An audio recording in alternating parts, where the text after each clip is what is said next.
How's it going, everyone? Jago Fernandez here to teach you this title. Stop saying these 20 basic sentences in English.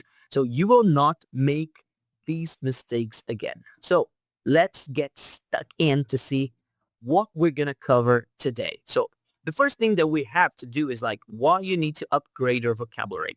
Like using basic phrases makes you sound like a textbook. And here I'm going to show you how to make your vocabulary, like how to boost your vocabulary. So let's dive into it.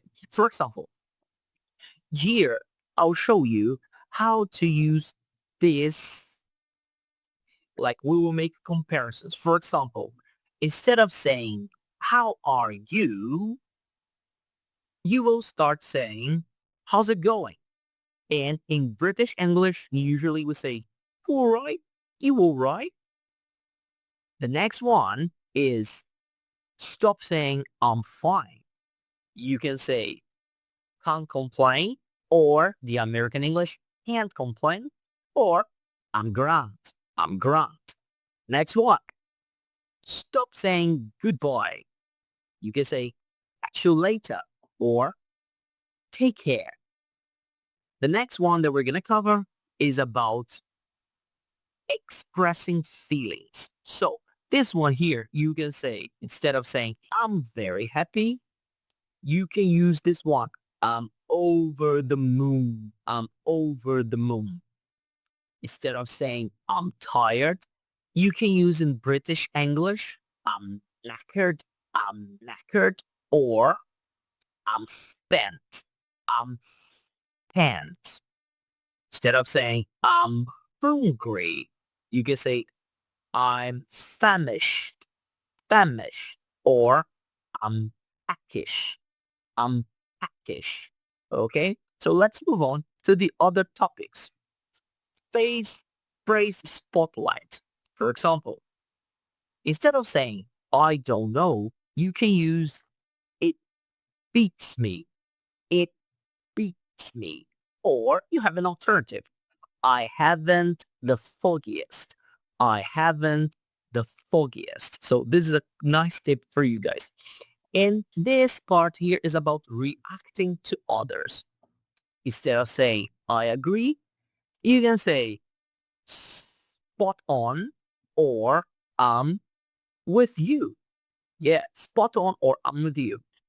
Instead of saying that's good, you can say that's brilliant or top notch.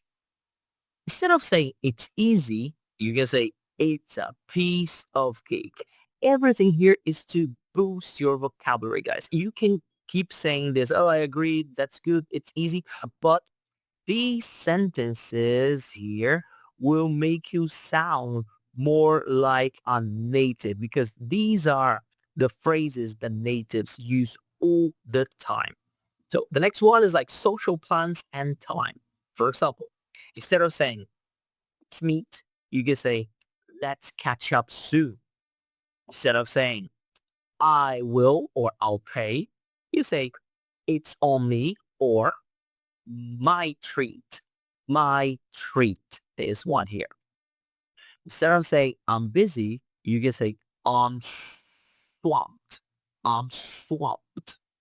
Or I'm tied up. I'm tied up. These are great sentences to sound more like a native. And the other one, idiom of the day. You can use this instead of saying, wait a minute, you can say, hold your horses. Hold your horses. For example, here, hold your horses. We haven't even finished the first part yet. In this one, let's move on to decisions and secrets. For example, stop saying, tell me the secret.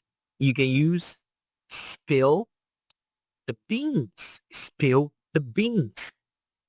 Instead of saying, I made a mistake, you can use I screwed up or I blundered. Blundered. Instead of saying designed, you can say make up your mind. Make up your mind. Next one that we've got, finishing up. For example, instead of saying I'm listening, you can say, I'm all ears. I'm all ears. Instead of saying, good luck, you say, break a leg. Break a leg. Instead of saying, I forgot, it slipped my mind. It slipped my mind. Okay, so let's move on to the So this is a quick review table, guys. If you need this, I can write it here in the comments and I can send this list to you so you can review this table and the corresponding sentences for each one, like basic level and native level. Okay, so we can go through this again and then you will have basic English and then you have native British C1 and C2 level. So just let me know in the comments and then I can send this list to you. So basically, that's all for today, guys, and I hope you liked it. Just drop a comment here and tell me what you thought about this lesson. So I hope I'll see you around the next time around, guys. So cheers, guys. See ya.